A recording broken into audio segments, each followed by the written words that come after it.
AB గారు, మీకు అసలు టీడీపీ పెద్దలకు ఎక్కడ చేడింది సార్? దూషణలో లేకపోతే అన్యాపదేశమైనటువంటి నిగూఢార్థమైనటువంటి మాటలు క్లియర్గా చెప్పాం. ముఖ్యమంత్రి గారు దీని మీద ఆలోచించండి. బనకచెర్ల ప్రాజెక్టును అడ్డుకోవటం అంటే అధికంగాన్ని అడ్డుకోవటమే అనేలాంటి కొత్త చర్చ కూడా మొదలైంది. అంటే ఈ వాట్సాప్ రోజుల్లో మేము ఇచ్చినటువంటి 3 పేజీల ప్రెస్ రిలీజు ఎవరో చదవరు. మేము మాట్లాడిన 15-20 నిమిషాల వీడియో ఎవరో చూడకుండా వాళ్ళే ఏదో ఊహించేసుకుని చిలవల పలవలుగా దాన్ని అన్వయించేసుకుని మాట్లాడుతుంటారు. కాబట్టి నాటి ముఖ్యమంత్రులు శ్రీ నారా చంద్రబాబు నాయుడు మరియు శ్రీ కేసీఆర్ మినిట్స్పై సంతకాలు చేశారు. కానీ తర్వాత కాలంలో దాన్ని తాత్కాలిక ఒప్పందం అని కేసీఆర్ వక్రీకరించే ప్రయత్నం చేస్తూ వచ్చారు. జగన్మోహన్ రెడ్డి గారు ఉన్నప్పుడు వచ్చినటువంటి ఈ పోలవరం బనకచెర్ల అనే ప్రతిపాదన ఏదైతే ఉందో, మెగా కృష్ణారెడ్డి గారు తీసుకొచ్చిన ప్రతిపాదన, రాయలసీమకు వ్యతిరేకంగా మాట్లాడుతున్నాము అనుకునే వాళ్ళకి మా సమాధానం ఇది అని చెప్పి ఆ రోజునే చెప్పా. నాటి తెలంగాణ ముఖ్యమంత్రి కేసీఆర్ ఆలోచనని మెగా కృష్ణారెడ్డి ద్వారా జగన్ ఎగ్జిక్యూట్ చేయటం, ఈయన కాబట్టి ఇంకొకటి కడతాడు. అది కాదు, మా ముఖ్యమైనటువంటి అభ్యంతరం ఏంటంటే అనేది మీ ప్రధాన అభ్యంతరం, ఆరోపణ, అంతేనా సార్? జగన్మోహన్ రెడ్డి గారు ఆయన పరివార బృందం మాత్రమే. బనకచెర్ల వ్యతిరేకించే ఏబీ వెంకటేశ్వరరావు అమరావతి ప్రాజెక్ట్ని మీ మీద సంధిస్తున్నారు. దానికి మీ సమాధానం సార్? కొత్త ఆయకట్టు ఏమి రాదు బనకచెర్ల ప్రాజెక్టు వల్ల అని చెప్పి నొక్కి మరీ చెప్పాం. ఇందులో మేము చెప్పిన దాంట్లో ఏదన్నా తప్పు ఉంటే సవరించుకోవడానికి సిద్ధంగా ఉన్నాం. సత్యమూర్తి ఆ వీడియోలో మీ మీద చేసిన కామెంట్స్కి మీరు సోషల్ మీడియాలో చాలా ఘాటుగానే బదులిచ్చారు. దాని మీద చర్చించాల్సింది చాలా ఉంది. అదొక vast subject by itself. కాబట్టి దీన్ని ఇప్పుడు ముడిపెట్టడం మన ఫోకస్ దెబ్బతింటుంది. కాబట్టి let us not mix these 2 things. అంటే దీని వెనకమాల నా జీవితం నా ఇష్టం, నా దారి నాది. ఏం జరుగుండొచ్చు అసలు? వాస్తవానికి ముఖ్యమంత్రి గారు అలా అంటానికి కారణం ఏమని అనుకుంటున్నారు సార్ మీరు? ముఖ్యమంత్రి గారి అపాయింట్మెంట్ కోసం అభ్యర్థన కూడా చేశాం. అపాయింట్మెంట్ ఇవ్వలేదు. వైఎస్ వివేక దారుణ హత్యకు సంబంధించి అసలైన దోషుల్ని శిక్షించే క్రమంలో రాజకీయం ఇంకా ఆ నీలి నీడలు కమ్ముకునే ఉన్నాయని మీ అభిప్రాయమా? కరెక్ట్గా, తప్పకుండా. లేకపోతే ఇన్వెస్టిగేషన్ ఎందుకు ముందుకెళ్ళదు, ఎందుకు కంక్లూడ్ కాదు? ఎన్ని సంవత్సరాలు అడ్డు పెడతారు ఇంకా ఒక మర్డర్ కేసుని?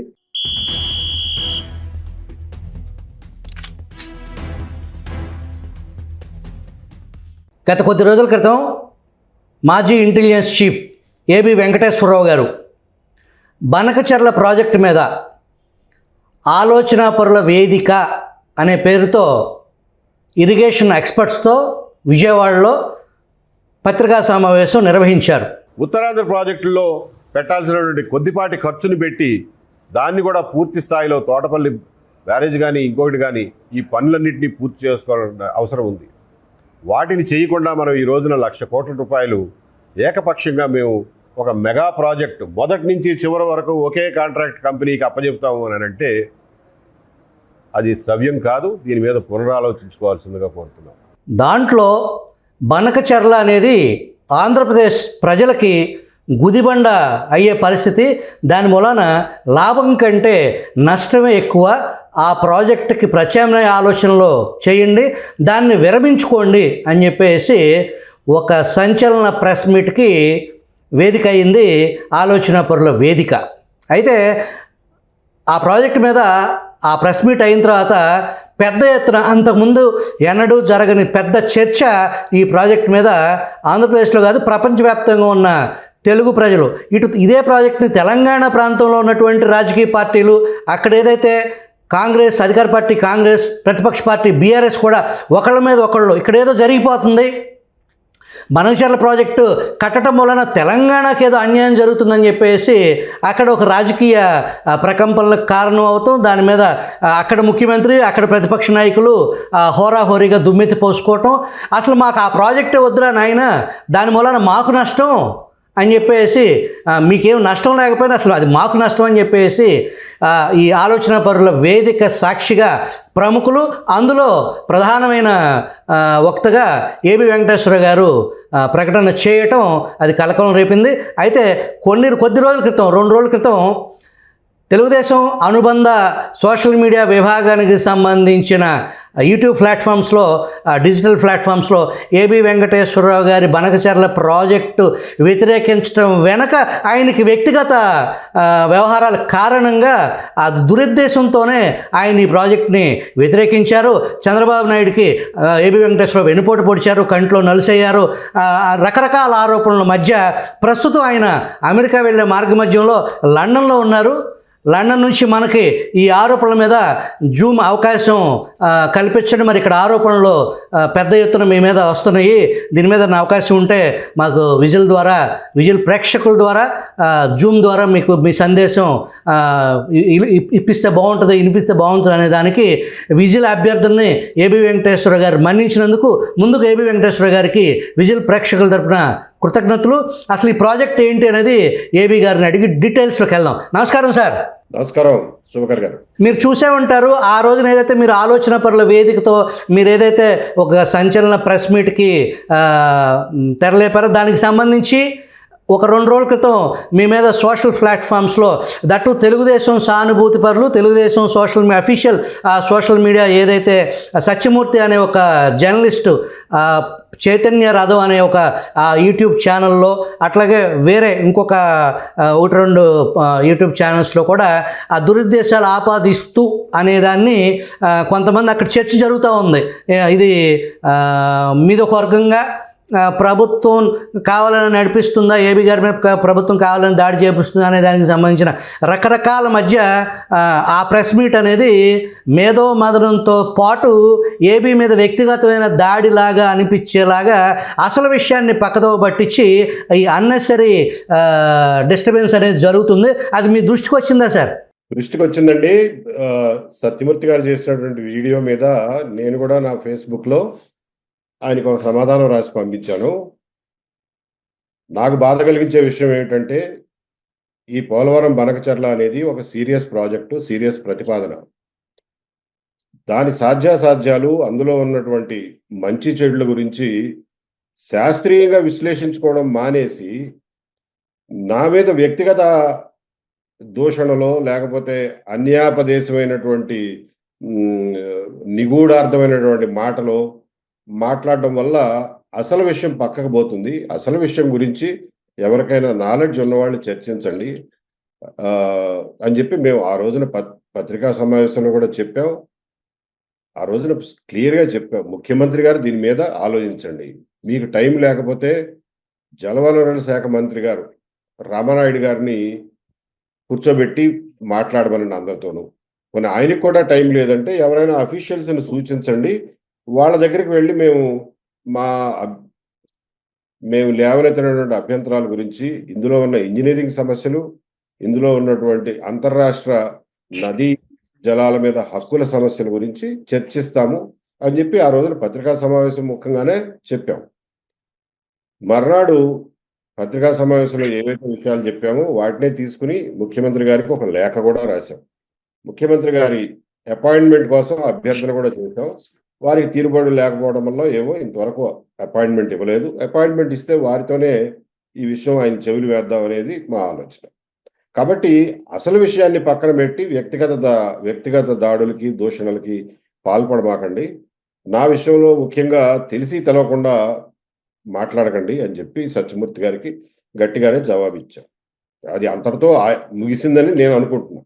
ఈ ప్రాజెక్టుని, బనకచర్ల ప్రాజెక్టును అడ్డుకోవటం అంటే అది రాయలసీమ ప్రగతిని, రాయలసీమ అభివృద్ధిని, రాయలసీమ రైతాంగాన్ని అడ్డుకోవటమే అనేలాంటి కొత్త చర్చ కూడా మొదలైంది ఏబి గారు.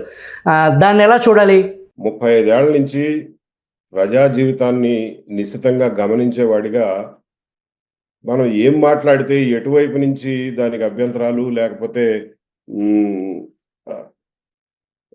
దాని వ్యతిరేకతలు వ్యక్తపరుస్తారని నాకు ఐడియా ఉందండి.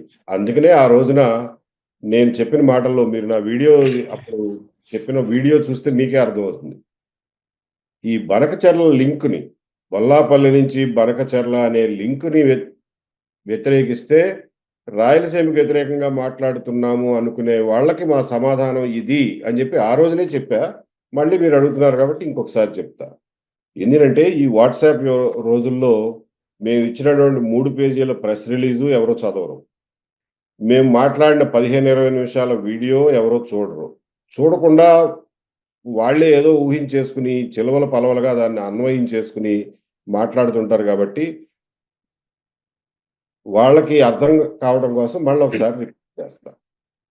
రాయలసీమలో ఉన్నటువంటి ప్రాజెక్టులు ఏవైతే Telugu Ganga, KC canal, SRBC, Handri Neeva, Galeru Nagari Sujala Sravanthi ఈ ప్రాజెక్టులన్నీ ఉన్నాయో వాటికి సరిపడా పోతిరెడ్డిపాడు హెడ్ రెగ్యులేటర్ నుంచి బనకచెర్ల క్రాస్ రెగ్యులేటర్ వరకు 16 కిలోమీటర్ల దూరం గ్రావిటీతో మనకి కావలసినంత నీరు తీసుకునే సదుపాయం ఇప్పటికే కల్పించబడింది.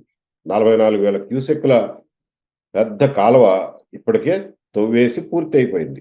బనకచెర్ల క్రాస్ రెగ్యులేటర్ ద్వారా శ్రీశైలం నీటిని తరలిస్తే మనకు ₹1 ఖర్చు కాకుండా ఇప్పటికే కట్టేసిన ప్రాజెక్టుల ద్వారా రాయలసీమలో ఉన్న భూభాగం మొత్తానికి దాదాపుగా చేరవేయగలిగినంత మేర నీరు చేరవేయడానికి ప్రధాన కాలువలు ప్రాజెక్టుల రూపకల్పన చాలా వరకు నిర్మాణాలు పూర్తయినాయి.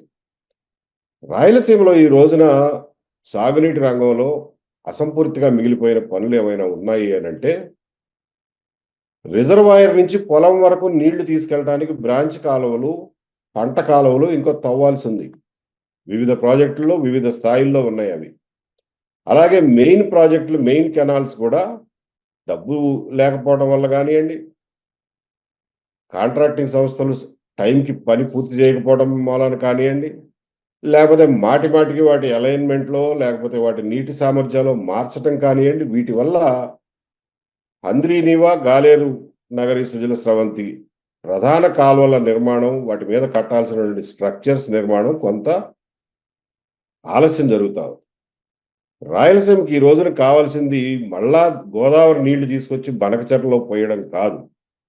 ఇప్పటికే కట్టిన ప్రాజెక్టులని లాస్ట్ మైల్ కనెక్టివిటీని త్వరగా పూర్తి చేసి కృష్ణా జలాల్లో వచ్చేటటువంటి వరద నీటిని ఆ రిజర్వాయర్లలో నింపి దాన్ని పొలాల వరకు అందించడం అనేది అది ముఖ్యమైన పని. దానివల్ల రాయలసీమకు ఉపయోగం తప్ప గోదావరి నుంచి నీళ్లు తీసుకొచ్చి ఎత్తిపోసి మళ్ళా బనకచెర్లలో నీళ్లు పోయడం వల్ల రాయలసీమ కొత్తగా వచ్చేదేమి లేదు. కొత్తగా 1 ఎకరం ఆయకట్టు కూడా పెరిగేది లేదు. ఇప్పుడున్న ఆయకట్టుకి నీరు అందించగలిగితే చాలు. కొత్త ఆయకట్టు ఏమి రాదు బనకచెర్ల ప్రాజెక్టు వల్ల అని చెప్పి నొక్కి మరీ చెప్పాం. ఇందులో మేము చెప్పిన దాంట్లో ఏదన్నా తప్పు ఉంటే సవరించుకోవడానికి సిద్ధంగా ఉన్నాం. ఇప్పుడు మీరు ఆ రోజు జూన్ 5 విజయవాడలో ఆ పత్రికా ప్రకటనలో రిలీజ్ చేసిన ఈ 5 పేజీల ప్రెస్ నోటు మీకు సంబంధించిన మొత్తం మీరు ఖమ్మంపాటి పాపారావు గారు, అక్కినేని భవానీ ప్రసాద్ గారు, టి లక్ష్మీనారాయణ గారు ఈ ఆలోచన పరుల వేదిక అని చెప్పేసి ఒక 5 పేజీలు ఇప్పుడు మీరు ఏదైతే ఇప్పుడు చెప్పారో ఈ 5 పేజీల వ్యవహారంలో కూడా నేను ఇంపార్టెంట్ వాటిని మార్క్ చేశాను. మొత్తం యాజ్ ఇట్ ఈస్గా ఉంది. ఇప్పుడు ఏదైతే ఉమ్మడి రాష్ట్రంలో బచావత్ ట్రిబ్యునల్ తర్వాత వచ్చిన బ్రిజేష్ కుమార్ ట్రిబ్యునల్ రెండు కూడా ఉమ్మడి ఆంధ్రప్రదేశ్కు 80 టీఎంసీల పునరుత్పత్తి జలాలతో కలిపి 811 కృష్ణా నికర జలాలు కేటాయించాయి. రాష్ట్రం విడిపోకముందు ఇందులో 512 టీఎంసీ ఆంధ్రప్రదేశ్ ప్రాంతంలో ఉన్న ప్రాజెక్టులకు, 299 టీఎంసీలు తెలంగాణలో ఉన్న ప్రాజెక్టులు వినియోగంలో ఉండేవి. విభజన తర్వాత ప్రాజెక్టుల వారీగా కేటాయింపులు ఉన్న జాబితా మొదటి ఎపెక్స్ కౌన్సిల్లో కేంద్ర జలశక్తి మంత్రి, ఇరు రాష్ట్రాల ముఖ్యమంత్రుల సమావేశం ఏకగ్రీవంగా ఆమోదించబడింది. నాటి ముఖ్యమంత్రులు శ్రీ నారా చంద్రబాబు నాయుడు మరియు శ్రీ కేసీఆర్ మినిట్స్పై సంతకాలు చేశారు. కానీ తర్వాత కాలంలో దాన్ని తాత్కాలిక ఒప్పందం అని కేసీఆర్ వక్రీకరించే ప్రయత్నం చేస్తూ వచ్చారు. దీన్ని క్లుప్తంగా వివరిస్తారా సార్? బచావత్ ట్రిబ్యునల్ కానీ తర్వాత బ్రిజేష్ కుమార్ ట్రిబ్యునల్ కానీ కృష్ణానది మీద వివిధ రాష్ట్రాలు, ముఖ్యంగా ఆంధ్రప్రదేశ్, ఉమ్మడి ఆంధ్రప్రదేశ్ రాష్ట్రం కట్టినటువంటి ప్రాజెక్టులు, కట్టదలిచిన ప్రాజెక్టులు అంటే అడ్మినిస్ట్రేటివ్ శాంక్షన్ వచ్చిన ప్రాజెక్టులు, నిర్మాణంలో ఉన్న ప్రాజెక్టులు అన్నింటినీ తీసుకుని ఏ ప్రాజెక్టుకి ఆ ప్రాజెక్టు నీళ్లు ఎలకేషన్ చేశారు. నికర జలాల్లోంచి నీళ్లు ఎలకేషన్ చేశారు. కొన్ని ప్రాజెక్టులకి నికర జలాల్లోంచి ఎలకేషన్ జరగలేదు. పునర్విభజన చట్టంలో ఆ ప్రాజెక్టులకి చట్టబద్ధత కల్పించారు. హంద్రీ నివా, గాలేరు నగరి ఆ కోవలోకి వస్తాయి. కాబట్టి ఈ రోజున మనం రాయలసీమలో ఉన్నటువంటి ప్రాజెక్టులన్నిటికీ, కృష్ణానది మీద ఉన్నటువంటి ప్రాజెక్టులన్నిటికీ ఏదో ఒక రూపంలో మనకు అనుమతులు ఉన్నాయి. వాటికి నీళ్ల లభ్యత ఉంది. మనం చేయాల్సిందల్లా కృష్ణానదిలో వచ్చేటువంటి వరద జలాలని సమయానికి శ్రీశైలం నుంచి దారి మళ్లించి బనకచర్ల క్రాస్ రెగ్యులేటర్ ద్వారా రిజర్వాయర్లు, చెరువులు నింపుకుని పెట్టుకోవాలి. అది ఆఫ్ సీజన్లో ఆ చెరువుల నుంచి, రిజర్వాయర్ల నుంచి మనం ఆ నీళ్లను వాడుకోవాలి. ఎక్కడైనా చిన్న చిన్న లిఫ్ట్లు అవసరమైతే చెరువులోంచో లేకపోతే రిజర్వాయర్లోంచో అది కూడా పెట్టుకుని వాడుకునే అవకాశం ఉంది. గత 10 సంవత్సరాల్లో మనకి మైండ్లో పడిపోయిందండి. ఏంటంటే కృష్ణానదిలో నీళ్లు రావు అని. అది యాక్చువల్గా వాస్తవం కాదు. డేటా చూస్తే గత 10 సంవత్సరాల్లో యావరేజ్న ప్రతి సంవత్సరం 500 టీఎంసీ కృష్ణా నీళ్లు సముద్రంలో కలిసిపోతున్నాయి. 500 టీఎంసీ. అదే నీళ్లను కనుక మనం ఎంతో కొంతమేర ఒక 100 టీఎంసీయో 150 టీఎంసీయో పెద్ద పెద్ద జలాశయాలు, చెరువులు వాటన్నిటికీ కనెక్టివిటీ ఇచ్చుకుని నింపి పెట్టుకోగలిగితే రాయలసీమకి మనకి జాగ్రఫికల్ అడ్వాంటేజ్ ఉంది. ఎందుకంటే శ్రీశైలం బాగా ఎత్తు మీద ఉంది. అక్కడి నుంచి రాయలసీమకి గ్రావిటీ ద్వారా నీళ్లు వెళ్తాయి. హంద్రీనీవా ప్రాజెక్ట్ ప్రాంతాలు తప్పించి చాలా వరకు రాయలసీమకి మనకి శ్రీశైలం నుంచి నీళ్లు గ్రావిటీ ద్వారా వెళ్ళిపోతాయి. సో అక్కడ ఎన్ని నీళ్లు నిలబెట్టుకోగలిగితే అంత వరద జలాల్ని మనం ఉపయోగించుకున్న వాళ్ళం అవుతాం. బనకచర్ల నుంచి డిస్ట్రిబ్యూట్ చేసే నీళ్లు 111 టీఎంసీలుగా మనకు అనుమతులు ఉన్నాయి. కానీ మనం కొన్ని సంవత్సరాలు 150 టీఎంసీల వరకు వాడుకున్న రోజులు ఉన్నాయి. దాన్నే 200 టీఎంసీలు కూడా వాడుకునే అవకాశం ఉంది. మనం గనక లాస్ట్ మైల్ కనెక్టివిటీ, రిజర్వాయర్ల నిర్మాణం, ఫర్ ఎగ్జాంపుల్ ఆ గోరకల్లు రిజర్వాయరు నాసిరకంగా కట్టడం వల్ల దానికి ఫుల్ కెపాసిటీకి నింపలేకపోతున్నాం. అట్లాంటివన్నీ బాగు చేసుకోవాలి. ఇంకా ఏదైనా రిజర్వాయర్లు కట్టుకోగలిగితే కట్టాలి. ఈ పనులన్నీ చేసుకున్న నాడు రాయలసీమకి నీటిపారుదల ద్వారా నీరు ఇవ్వగలిగినటువంటి భూమి మొత్తానికి మనం నీటిపారుదల చేయగలిగిన వాళ్ళం అవుతాము అనేది మా ముఖ్యమైనటువంటి పాయింట్. ఏబీ గారు, ఇక్కడ 2014-19 మధ్యన ఏదైతే విభజిత ఆంధ్రప్రదేశ్ రాష్ట్రం విడిపోయిన తర్వాత మొట్టమొదటి ప్రభుత్వం, ఆనాటి చంద్రబాబు గారి ప్రభుత్వం 2014-19 మధ్య ఒక ఆలోచన చేశారు.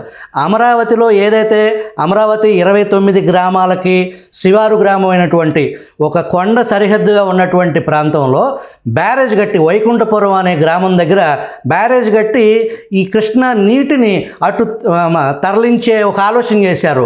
అది దీనిలో భాగమైన వాస్తవానికి ఇందులో భాగం కాదండి. ఇప్పుడు తర్వాత జగన్మోహన్ రెడ్డి గారు ఉన్నప్పుడు వచ్చినటువంటి ఈ పోలవరం బనకచర్ల అనే ప్రతిపాదన ఏదైతే ఉందో, మెగా కృష్ణారెడ్డి గారు తీసుకొచ్చిన ప్రతిపాదన, ఆ ప్రతిపాదనలో వైకుంఠపురం లేదు. నేను అనేది 2014-19 విభజిత ఆంధ్రప్రదేశ్ తొలి ప్రభుత్వం వైకుంఠపురం ఆలోచన చేసింది. ఆ తర్వాత వచ్చిన ప్రభుత్వం జగన్మోహన్ రెడ్డి ఆలోచన బనకచర్ల ముందుకు తీసుకొచ్చారంటారు మీరు. కరెక్ట్, జరిగింది, అది వాస్తవం. సో ఇప్పుడు ప్రభుత్వం ఆ వైకుంఠపురం ఎత్తేసి జగను, మేఘా కృష్ణారెడ్డి, అప్పటి తెలంగాణ ముఖ్యమంత్రి కేసీఆర్ ఆలోచనల్ని ఇప్పుడు ఆంధ్రప్రదేశ్ ప్రభుత్వం ముందుకు తీసుకెళ్లే పరిస్థితి ఉందంటారు మీరు. అది ఎగ్జాక్ట్లీ దానికే మేము అభ్యంతరం తెలియజేశాం. ఏంటంటే మెగా కృష్ణారెడ్డి గారు ప్రతిపాదించిన ప్రతిపాదనకి జగన్మోహన్ రెడ్డి గారు దాని మీద ప్రాజెక్ట్ రిపోర్ట్ అడిగారు, ప్రిలిమినరీ ప్రాజెక్ట్ రిపోర్ట్ అడిగితే మన ఇరిగేషన్ డిపార్ట్మెంట్ వాళ్ళు మా వల్ల కాదులే 3 నెలల్లో ఇవ్వడం అని చెప్పి వ్యాప్కోస్కి ఇచ్చారు. హైదరాబాద్లో ఉండే వ్యాప్కోస్ అనే సంస్థకి. వాళ్ళ దగ్గర ఉమ్మడి ఆంధ్రప్రదేశ్లో ఉన్న జలవనరులు, ఏ ప్రాంతంలో ఎన్ని ఎకరాలు ఉంది, ఎంత ఎత్తులో ఉంది, కాలువలు ఎటు వెళ్ళొచ్చు, ఈ డేటా అంతా, మైక్రో డేటా అంతా వాళ్ళ దగ్గర ఉండటంతో వాళ్ళు 3 నెలల్లో ఒక డ్రాఫ్ట్, ఒక చిత్తు ప్రతిపాదన ఒకటి తయారు చేసి జగన్మోహన్ రెడ్డి గారికి ఇచ్చారు. ఆయన దానికి తల ఊపి ఎస్ ముందుకెళ్దాం, కడదాం అని చెప్పి ఆ రోజున ఒప్పుకున్నారు. ఒప్పుకున్న నాడే దాని మీద చాలా తీవ్రమైనటువంటి అభ్యంతరాలు లేచినాయి. ఇదే లక్ష్మీనారాయణ గారు ఆ రోజున కూడా ఈ ప్రాజెక్టుని, పోలవరం బనకచర్ల అనే ప్రాజెక్టుని టీవీ డిబేట్లలో చాలా గట్టిగా ఖండించారు. అవన్నీ రికార్డు మీద ఉన్నాయి, ఎవరు చెరిపేస్తే చెరిగిపోయేవి కావు. కాబట్టి ఈ ప్రతిపాదన జగన్మోహన్ రెడ్డి గారి హయాంలో మెగా కృష్ణారెడ్డి గారి సౌజన్యంతో వచ్చిన ప్రతిపాదన అనే దానికి ఏం రుజువులు అక్కర్లా. It is already on record.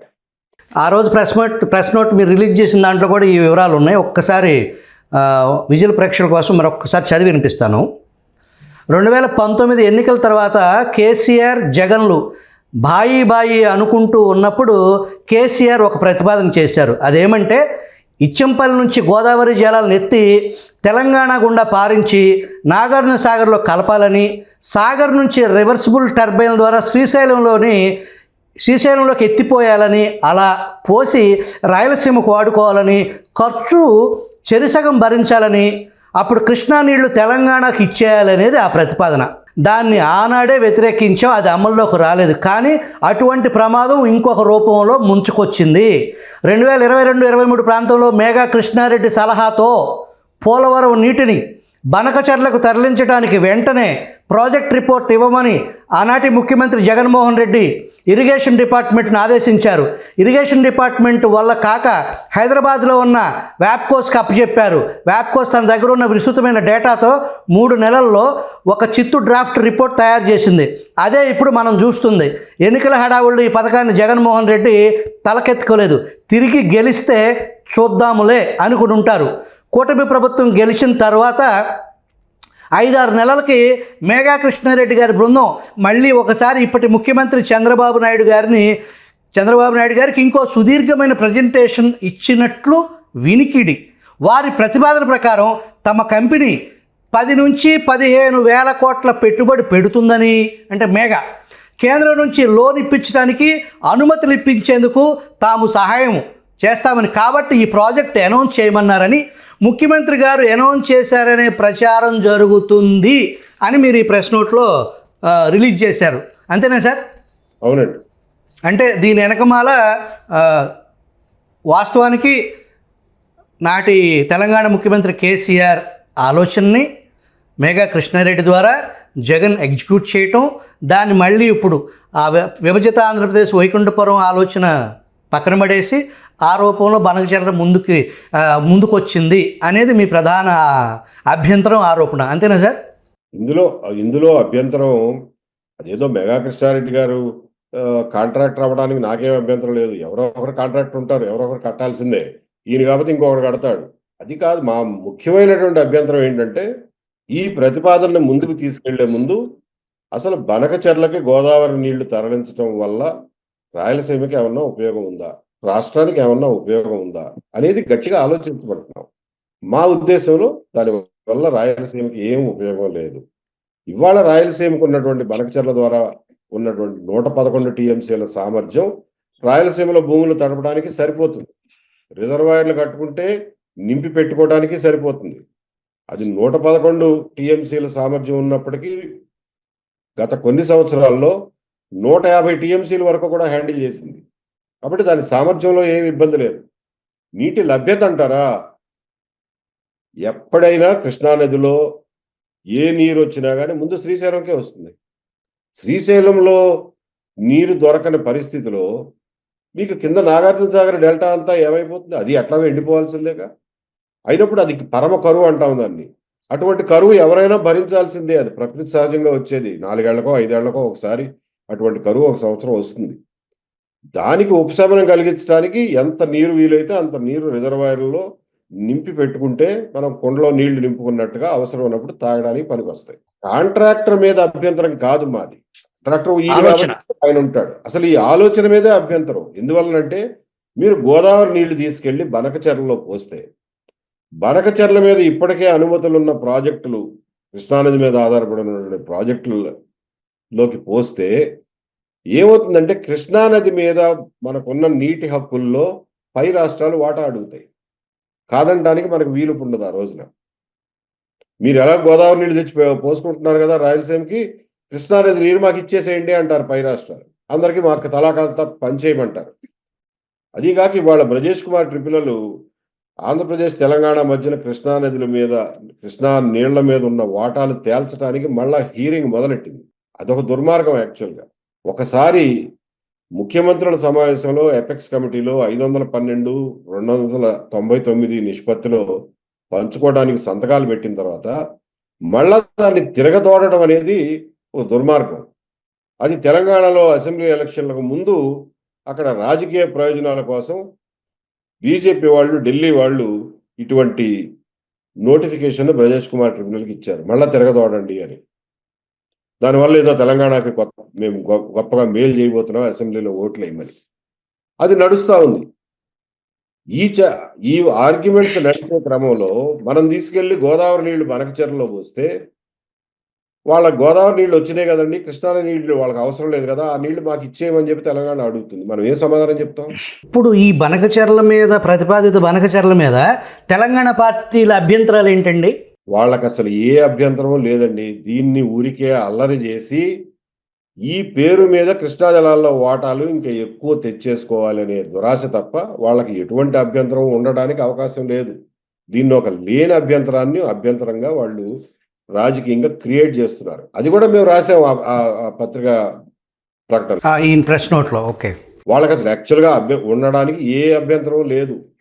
అయినప్పటికీ కూడా ఇలా అల్లరి చేస్తే కృష్ణానది నీళ్లలో బ్రజేష్ కుమార్ ట్రిబ్యునల్ ముందు వాటా అడగొచ్చు, ఎట్లా ఇంకొక 100-200 టీఎంసీలో సాధించుకోవచ్చు అనే ఆలోచన తప్ప ఇంకొకటి లేదు. సరే, వాళ్ళ రాష్ట్ర ప్రయోజనాల దృష్ట్యా వాళ్ళు పనిచేస్తారు, అది వేరే విషయం. మన రాష్ట్ర ప్రయోజనాలు మనం చూసుకోవాలి కదా.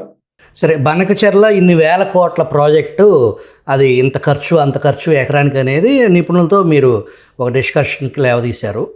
ఇదే క్రమంలో బనకచెర్లను అడ్డుకోవటం అంటే రాయలసీమ రైతాంగాన్ని అడ్డుకోవటం, రాయలసీమ ప్రగతిని అడ్డుకోవటం అనేది ఒక పక్క డిస్కషన్ అయితే, అమరావతి ప్రాజెక్టు కూడా వైట్ ఎలిఫెంటే.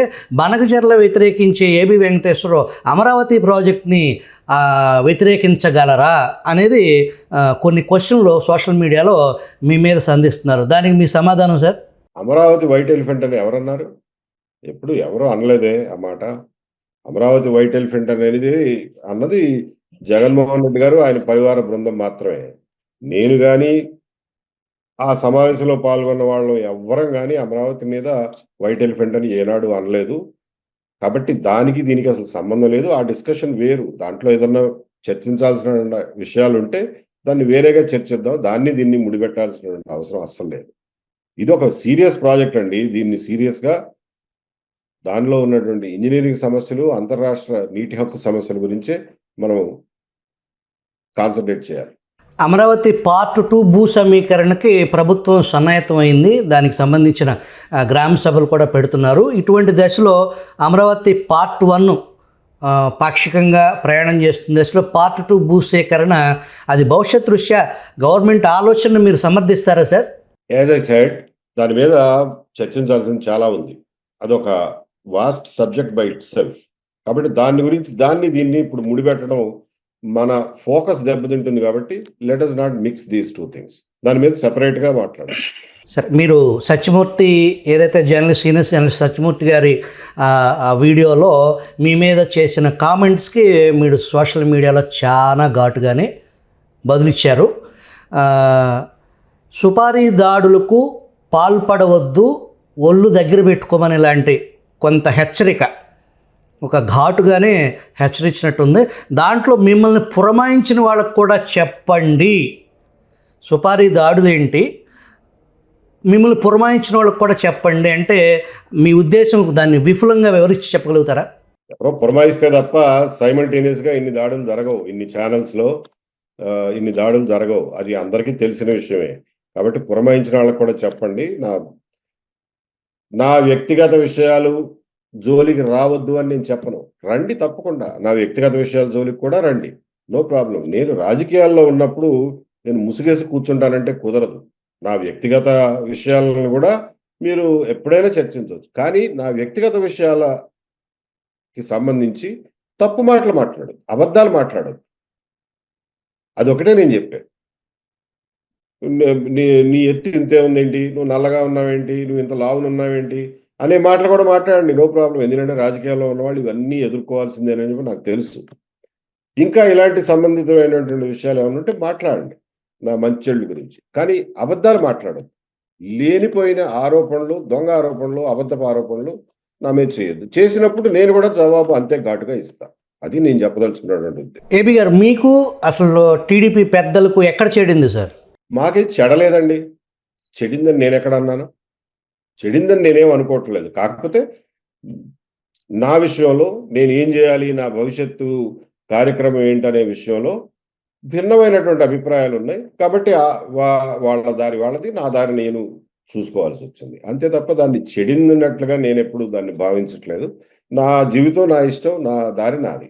సార్, కొన్ని నెలల క్రితం రాష్ట్ర ముఖ్యమంత్రి చంద్రబాబు గారు పార్టీ అంతర్గత సమావేశంలో మాట్లాడుతూ ఆ మాట్లాడిన మాటలు బయటికి వీడియో రూపంలో వచ్చినాయి త్రూ ప్రభుత్వ వర్గాల ద్వారా. దాంట్లో ముఖ్యమంత్రి గారు వెలుబుచ్చిన అభిప్రాయం ఏంటంటే 2019 ఎన్నికలకు ముందు ఎలక్షన్ కోడ్ అమల్లో ఉండగా జరిగినటువంటి వైఎస్ వివేకానంద రెడ్డి హత్యను అప్పటి ఇంటెలిజెన్స్ సరిగ్గా హ్యాండిల్ చేయకపోబట్టే మనం పొరపడి నిందితుల్ని అరెస్టు చేసే విషయంలో మనం వెనకబడ్డాము, అది కొంత మనకి ఇబ్బంది అయింది ఎన్నికల్లో అని ఆయన అన్యోపదేశంగా అన్నారా, ఉద్దేశపూర్వకంగా అన్నారా అనేది ఏం జరుగుండొచ్చు? అసలు వాస్తవానికి ముఖ్యమంత్రి గారు అలా అంటానికి కారణం ఏమని అనుకుంటున్నారు సార్ మీరు? అది ఆయన పొరపాటున స్లిప్ ఆఫ్ ది టంగ్ అయి ఉండొచ్చు, లేకపోతే ఏదో చెప్పబోయి ఇంకొకటి ఏదో చెప్పుండొచ్చు అండి. యూజువల్గా ఏంటంటే ఇంటెలిజెన్స్ డిపార్ట్మెంట్ ఎప్పుడైనా ఎవరికి తెలియని సమాచారాన్ని సేకరించేటటువంటి సంస్థ. అంతే తప్ప టీవీల్లో వచ్చిన దాన్ని, న్యూస్ పేపర్లో వచ్చిన దాన్ని ఇంటెలిజెన్స్ సంస్థ సేకరించదు ఎప్పుడు. So that is the basic definition of intelligence department. Vivekananda Reddy గారి మర్డర్ జరిగింది పొద్దున్న 7 గంటల నుంచి 10 గంటల వరకు. అది గుండెపోటు, బాత్రూంలో పడి యాక్సిడెంటల్ మరణం అని చెప్పి విజయసాయిరెడ్డి గారి దగ్గర నుంచి, సాక్షి టీవీ దగ్గర నుంచి, సాక్షి టీవీ సన్నిహిత ఛానల్స్ అన్నీ మారు మోగించినాయి. కానీ 10:30 కల్లా అది హత్య అని చెప్పి బట్టబయలైంది. ఈ 7 నుంచి 10 గంటల వరకు ఏవైతే జరిగిందో, ఈ రక్తం తుడిచేయటం, కట్లు కట్టడం, వీటన్నిటి సమాచారం ఏదైతే ఉందో అది ఎప్పటికప్పుడు ఎవరికి అందజేయాలో వాళ్ళకి అందజేసే కార్యక్రమాన్ని కరెక్ట్గానే చేసాం. దాంట్లో ఏమి డౌట్ లేదు. 10:30 తర్వాత అది మర్డర్ అని తెలిసింది. మర్డర్ అని తెలిసిన తర్వాత చేయాల్సింది ఇంటెలిజెన్స్ ఏమి లేదు అందులో. ఇన్వెస్టిగేషన్ అంటారు దాన్ని. దర్యాప్తు చేయాలి, హంతకుల్ని పట్టుకోవాలి. ఇదంతా లా అండ్ ఆర్డర్ పోలీసులు చేస్తారు. ఇంటెలిజెన్స్ డిపార్ట్మెంట్ దర్యాప్తులు చేయదు. లా అండ్ ఆర్డర్ పోలీసులు ఆ రోజున రాహుల్ దేవ్ శర్మ గారిని ఎస్పీ గారు ఉండేవాళ్ళు, నాగేంద్ర కుమార్ అని డిఐజీ గారు ఉండేవాళ్ళు. దాని మీద ఎస్ఐటి వేస్తే దానికి ఎస్ఐటిని చీఫ్గా అప్పటి CID additional DG Amit Garg గారు ఉండేవాళ్ళు.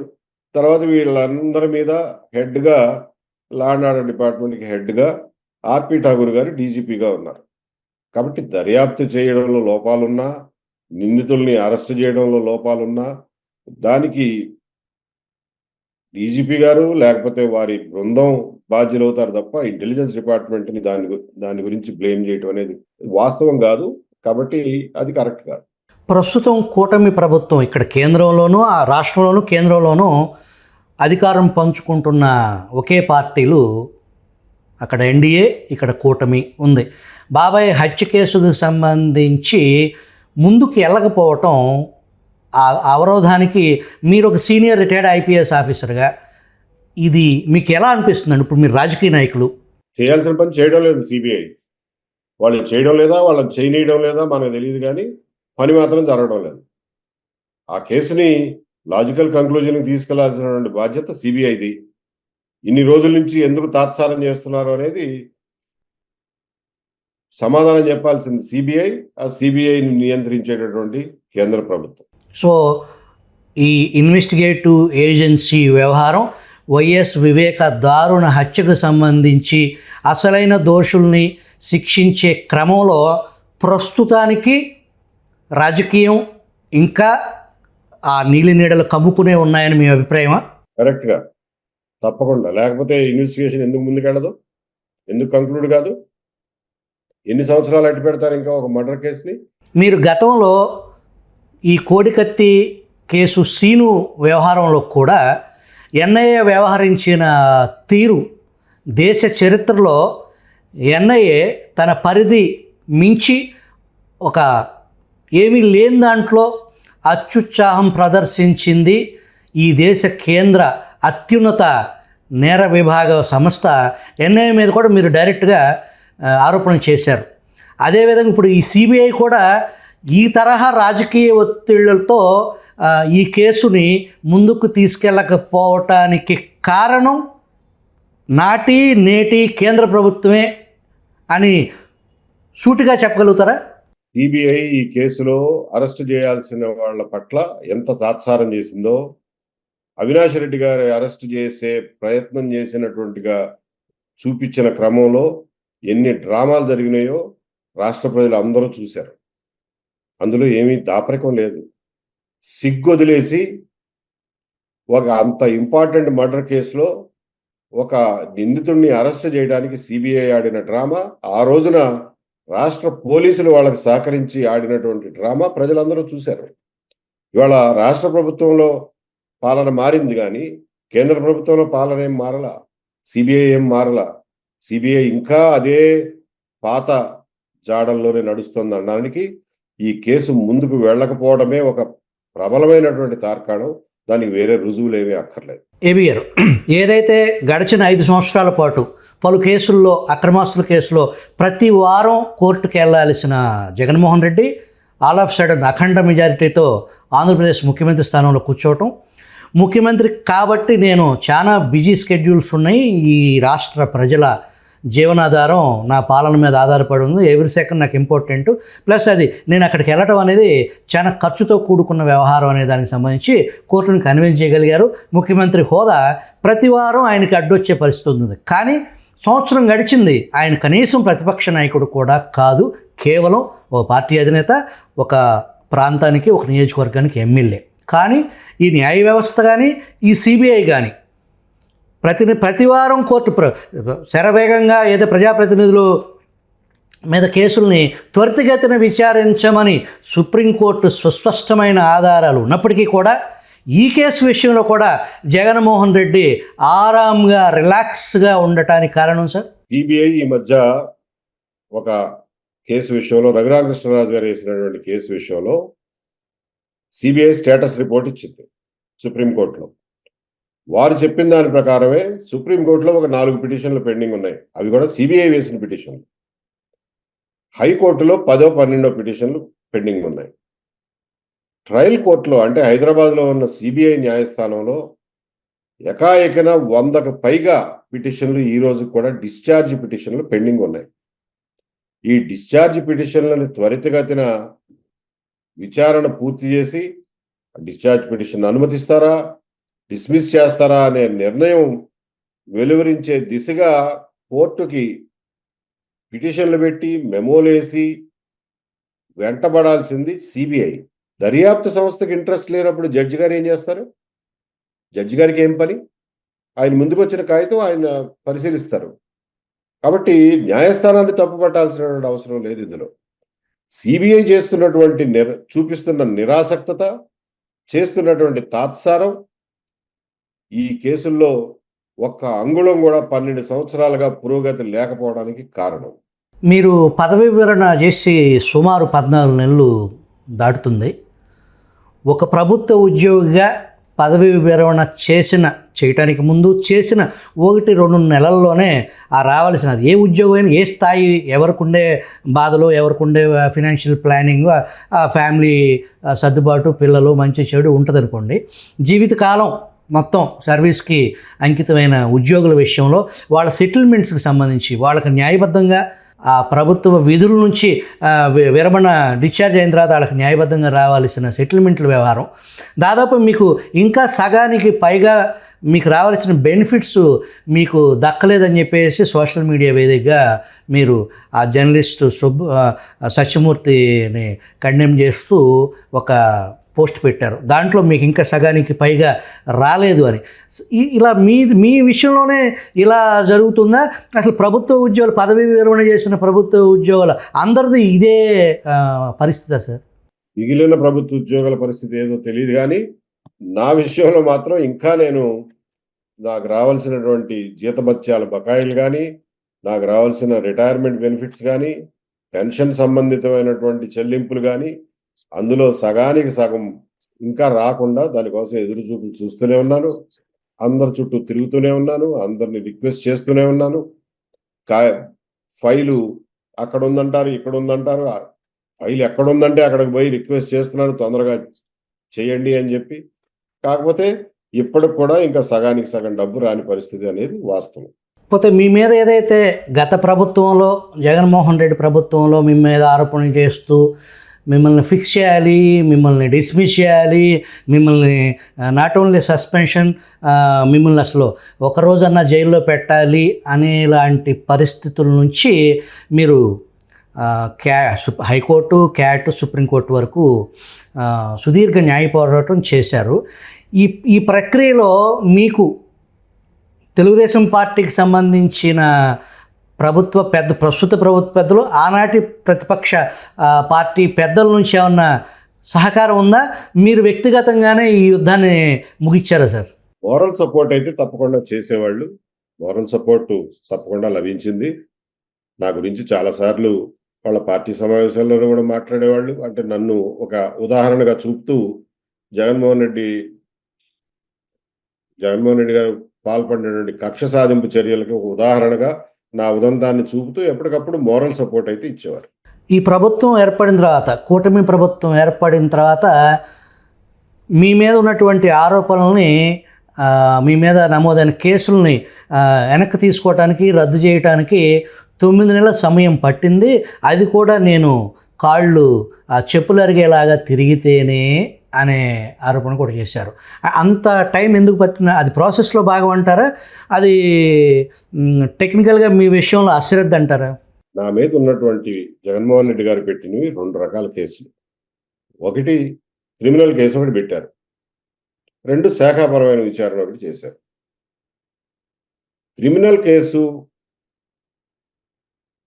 విషయంలో ఛార్జ్ షీట్ కూడా దాఖలు చేశారు. దాని నంబరింగ్ కూడా అయింది. అది కూడా హడావిడిగా సెలవు రోజుల్లో, కోర్టుకు సెలవు రోజుల్లో ఎలక్షన్ల ముందు హడావిడిగా ఛార్జ్ షీట్ దాఖలు చేసి యాంటీ డేట్తో దానికి నంబర్ కూడా తీసుకున్నారు. సరే, అవన్నీ పక్కన పెడదాం.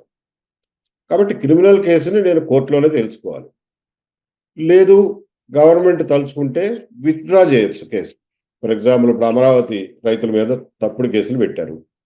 వాటిని గవర్నమెంటే తనంతట తానే రివ్యూ చేసి విత్డ్రా చేసుకోవాలి కదా. సో అలాంటి ప్రొవిజన్ కూడా గవర్నమెంట్ దగ్గర ఉంటుంది. కానీ నేను విత్డ్రా చేయమని ఏనాడు అడగల గవర్నమెంట్ని. ఎందుకంటే క్రిమినల్ కేసు కోర్టులోనే తేల్చుకుందాం. గవర్నమెంట్ని అడిగి విత్డ్రా చేయించుకోవాల్సిన అవసరం ఏముంది, అక్కడ ఏం తప్పు చేశాం కాబట్టి అని చెప్పి దాని వరకు నేను కోర్టులో తేల్చుకోవడానికి సిద్ధపడ్డా. దానికి సమాంతరంగా డిపార్ట్మెంటల్ ఎంక్వైరీ ఒకటి జరుగుతుంది. ఆ డిపార్ట్మెంటల్ ఎంక్వైరీ కూడా జగన్మోహన్ రెడ్డి గారు చేయాల్సిన విన్యాసాలు అన్నీ చేసి లేని ఆరోపణల్ని నా మీద మోపి అవి రుజువయ్యాయని కూడా ఒక రిపోర్టు తయారు చేయించారు, ఆధారాలు లేకుండానే. కానీ దాని మీద ఫైనల్ డెసిషన్ తీసుకోకుండా వదిలేసిపోయారు. దాని మీద ఫైనల్ డెసిషన్ తీసుకోవాల్సింది ఇప్పుడు వచ్చినటువంటి ప్రభుత్వం. వారు ఆ ఫైల్ చదవడానికి, దాన్ని అర్థం చేసుకోవడానికి, అందులో ఏమీ విషయం లేదు అని చెప్పి తెలుసుకోవడానికి, దాని మీద ఫైనల్గా ఆ డిపార్ట్మెంటల్ ఎంక్వైరీనే డ్రాప్ చేస్తూ, ఆ కేసు మూసేస్తూ ఉత్తర్వులు ఇవ్వడానికి 9 నెలలు టైం పట్టింది. దానికి కూడా నేను అందరి దగ్గరికి పోయి ఎక్స్ప్లెయిన్ చేసి ఇది ఇలా అని చెప్పి ఒక సెక్షన్ నుంచి ఇంకొక సెక్షన్కి, ఒక డిపార్ట్మెంట్ నుంచి ఒక డిపార్ట్మెంట్కి వెళ్ళి నానా కష్టాలు పడాల్సి వచ్చింది. అది వేరే విషయం. సరే, పడాల్సిందేదో పడ్డాం, అయిపోయింది. దాని గురించి నేనేమి ఇవాళ ప్రభుత్వాన్ని ఏమో ఆరోపించడంలా. సత్యమూర్తి గారు ఏదో చెప్పబోతేను ఆయనకి సమాధానంగా చెప్పాను అదంతా. కూటమి ప్రభుత్వం కొలుగు తీరాక ముఖ్యమంత్రి చంద్రబాబు గారిని మీరు వ్యక్తిగతంగా భేటీ అయ్యారా సార్? కలిశానండి, 2-3 సార్లు కలిశాను. చంద్రబాబు నాయుడు గారిని కలిశాను, లోకేష్ గారిని కలిశాను. నేను ఏం చేయదలుచుకున్నానో వాళ్ళకి విశదంగా చెప్పాను. అవన్నీ జరిగినాయి. మీరు ఏం ఆశిస్తున్నారు అనేది కూడా ప్రభుత్వ పెద్దల దృష్టికి తీసుకెళ్లారా? తీసుకెళ్ళానండి. మొహమాటం అరమరికలు ఏముంటాయి అందులో. నేను ఏం చేయదలుచుకున్నానో, జగన్మోహన్ రెడ్డి అనే భూతాన్ని మళ్ళీ ఈ రాష్ట్రం మీదకి రాకుండా చేయాల్సిన పనులేమిటి, ఆ పనుల్లో నేను ఏం చేయదలుచుకున్నాను అనేది కూడా వారికి సమగ్రంగా వివరించి చెప్పాను. నా నా నా వరకైతే ఏ కమ్యూనికేషన్ లోపం లేకుండా చూసుకున్నాను. 2019 సార్వత్రిక ఎన్నికల్లో టీడీపీ ఘోరంగా ఓడిపోవటానికి ఆనాటి ఇంటెలిజెన్స్ చీఫ్ ఏబి వెంకటేశ్వరరావు పాత్ర కూడా ఉంది అనే ఆరోపణల మీద మీ కామెంట్ సార్. అది చాలా మంది ఇలాగే చేస్తూ ఉంటారు. ప్రాబ్లం ఏంటంటే, ఇప్పుడు మనం ఏదన్నా కోరుకున్నది జరగలేదు, దేవుడికి దండం పెట్టుకుని పలానా కావాలని కోరుకుంటాం అనుకోండి, జరగదు. కొన్నిసార్లు జరగవు, చాలా సార్లు జరగవు. మనం కోరుకున్నవన్నీ జరుగుతాయేంటి? జరగనప్పుడు దేవుణ్ణి తిట్టడానికి మనకు భయం. ఎందుకంటే దేవుణ్ణి తిడితే రేపొద్దున ఏమన్నా మళ్ళీ మన మీద ఆగ్రహిస్తాడేమోనని చెప్పి. అందుకని ఏ పూజారినో, లేకపోతే ఎదురొచ్చిన పిల్లినో, లేకపోతే అక్కడ కొబ్బరికాయ అమ్మినవాడు సరైన కొబ్బరికాయ అమ్మలేదనో, ఏదో ఒక కారణం వెతుక్కుంటాం తప్ప దేవుణ్ణి బ్లేమ్ చేయడానికి మనం ఎప్పుడు ఇష్టపడం. అట్లాగే ఉంటుంది. ఎలక్షన్‌లో, ఎన్నికల్లో గెలుపు ఓటములనేవి ఒక ఇంటెలిజెన్స్ డిపార్ట్‌మెంట్ నిర్ణయిస్తుంది అనంటే అది పార్టీని వాళ్ళ పార్టీని, వాళ్ళ నాయకత్వాన్ని విమర్శించిన వాళ్ళవుతారు. అది తెలుసుకోవాలి ఇటువంటి మాటలు మాట్లాడే వాళ్ళందరూ. ఎందువలనంటే గవర్నమెంట్ దగ్గర, పార్టీ దగ్గర ఒక ఇంటెలిజెన్స్ డిపార్ట్‌మెంటే కాదు, 50, 60 సోర్సెస్ నుంచి ఇన్ఫర్మేషన్ వస్తుంది. మీడియా ఉంటుంది. మీడియా మిత్రులుంటారు. మీడియాలో సన్నిహితులుంటారు. అలాగే 60 లక్షల మంది కార్యకర్తలుంటారు. పార్టీ యంత్రాంగం ఉంటుంది. గ్రామాన పార్టీ యంత్రాంగం ఉంటుంది. అదిగాక పరిశీలకులుంటారు. వివిధ స్థాయిల్లో అందరూ సమాజంలో ఏం జరుగుతోంది, రాజకీయంగా ఏం జరుగుతోంది, మనం ఏ స్థానంలో ఉన్నాం అనే దాని గురించి ఎప్పటికప్పుడు లెక్కలేసుకోవడానికి వాళ్ళకి పూర్తి స్థాయిలో యంత్రాంగం 4, 5 అంచెల్లో ఉంటుంది. ఇంటెలిజెన్స్ డిపార్ట్‌మెంట్ ఎక్స్‌క్లూజివ్‌గా ఈ పొలిటికల్ ఇన్ఫర్మేషన్ గ్యాదర్ చేసి ఇచ్చే పనిలో ఉండదు. వాళ్ళకుండే 1,00,000 పనుల్లో ఇదొక చిన్న పని. కాబట్టి ఇంటెలిజెన్స్ డిపార్ట్‌మెంట్ ఇచ్చిన రిపోర్ట్ వల్ల ఓడిపోయారు అనంటే వాళ్ళ నాయకత్వాన్ని వాళ్ళు అవమానించుకున్న వాళ్ళవుతారు. ఆ విషయం గుర్తుపెట్టుకోవాలి. మీరు ఇప్పుడు తానా సమావేశాలకు ఆల్రెడీ అమెరికా రీచ్ అయ్యారా అండి? లేదంటే లండన్‌లో ఉన్నారా? మధ్యలో ట్రాన్సిట్‌లో ఉన్నానండి లండన్‌లో. ప్రస్తుతం. ఓకే. తానా సమావేశాలకు వెళ్తున్నారా మీరు? వెళ్తున్నానండి. ఈ మధ్య తెలుగుదేశం పార్టీకి సంబంధించిన ఎమ్మెల్యేస్, ఎంపీస్‌తో విస్తృతాయి పార్టీ సమావేశం జరిగింది టీడీపీ ఆధ్వర్యంలో, ముఖ్యమంత్రి ఆధ్వర్యంలో. చంద్రబాబు గారు మాట్లాడుతూ తానా ఆట అంటే టాటా చెప్పేస్తాను అని చెప్పేసి అది కొంతమంది పరిశీలకులను ఆశ్చర్యపరిచింది. వాస్తవానికి ఎన్ఆర్ఐ సన్నిహితులు, పార్టీకి అనుబంధంగా ఉండేవాళ్ళు, ఈ ఎన్ఆర్ఐలుగా ఉన్నటువంటి వాళ్ళు మొన్న జరిగినటువంటి సార్వత్రిక ఎన్నికల్లో ఆంధ్రప్రదేశ్లో ఒక స్వతంత్ర పోరాటం జరుగుతుంది అనేలాగా దేశ విదేశాల్లో ఉన్న ప్రముఖులు, వ్యాపారస్తులు, ఉద్యోగస్తులు వాస్తవానికి ఎన్నికల్లో పాల్గొని వాళ్ళు చేయగలిగిన అదొక పోరాటంలాగా భావించి వాళ్ళ సమయాన్ని ఇక్కడ వెచ్చించారు. వాస్తవానికి ఎవరైనా తానా ఆట అంటే టాటా చెప్పేస్తాననే ముఖ్యమంత్రి గారి వ్యాఖ్యల్లో మర్మం ఏంటి అనేది ఒక రాజకీయ నాయకుడిగా విశ్లేషిస్తారా? నేను గతంలో కిందటిసారి తానా జరిగినప్పుడు కూడా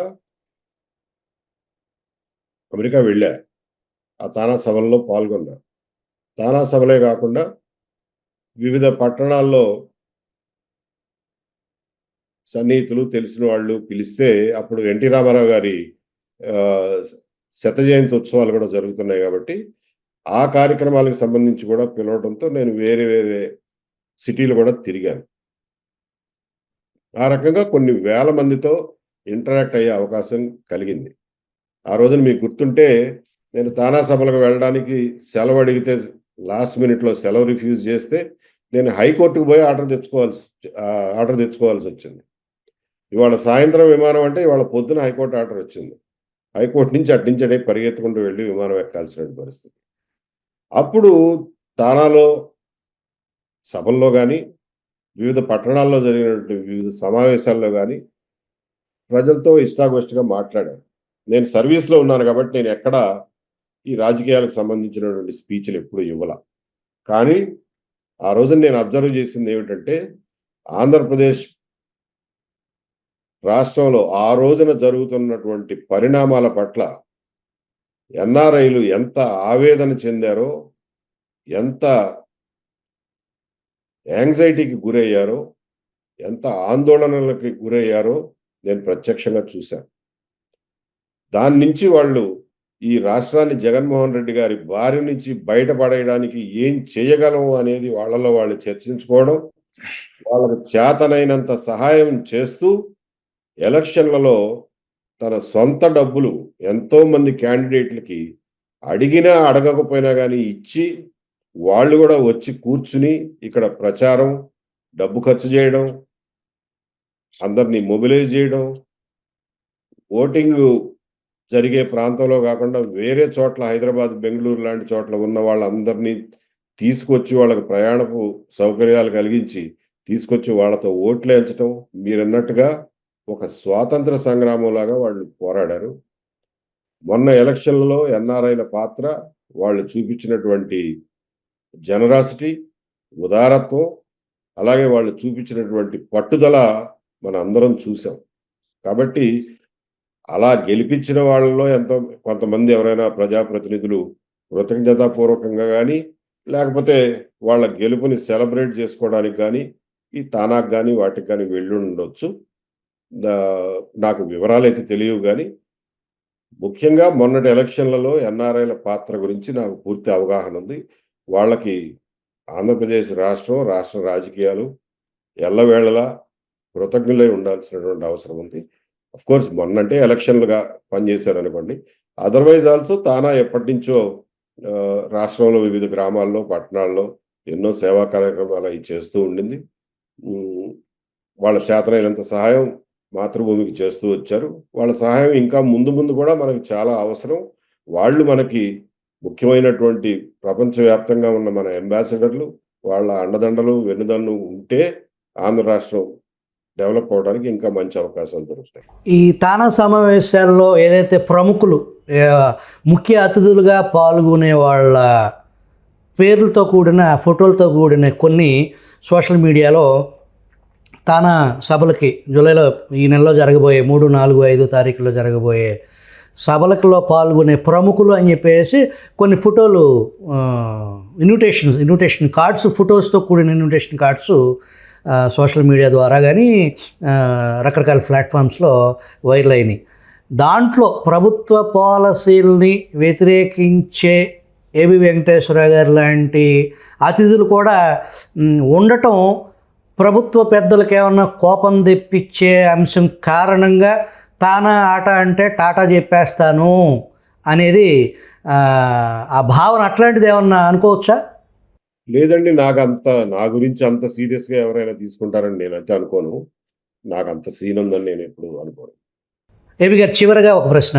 ఒక పక్కన జగన్మోహన్ రెడ్డి శిబిరం రప్ప నరికేస్తాం అని చెప్పేసి, మళ్ళీ మనమే అధికారంలోకి వస్తామని చెప్పేసి వైసీపీ క్యాడర్ని బలంగా నమ్మించే ప్రయత్నంలో వాళ్ళ దూకుడు కూడా అంతే విధంగా ఉంది. మరొక పక్క మాది మంచి ప్రభుత్వం అనే పరిస్థితి.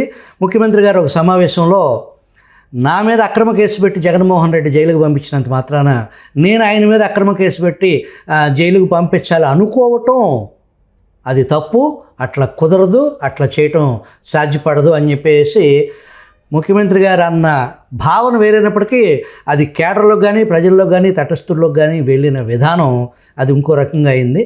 మీరు ఇప్పటివరకు రాజకీయాల్లోకి వస్తున్నానని చెప్పేసి పదవి వివరణ చేసిన తర్వాత మొట్టమొదటిసారి అమలాపురంలో ప్రెస్ మీట్ పెట్టారు. ఆ తర్వాత కోడికత్తి బాధితుడు, గులకరాయి బాధితుడు ఆ బాలుడు, తర్వాత డ్రైవర్ సుబ్రహ్మణ్యం దళితుడి దగ్గరికి వెళ్ళి పరామర్శించడం, వాళ్ళకి కావాల్సిన న్యాయ సహాయ సలహాలు చేస్తానని చెప్పేసి వాళ్ళకి భరోసా ఇవ్వడం జరిగింది. మొన్న ఈ బనకచర్ల మీద ప్రెస్ మీట్ పెట్టారు. ప్రభుత్వంపై నేరుగా మీరు ఇప్పటి వరకు ప్రశంస కానీ విమర్శ కానీ చేయలే.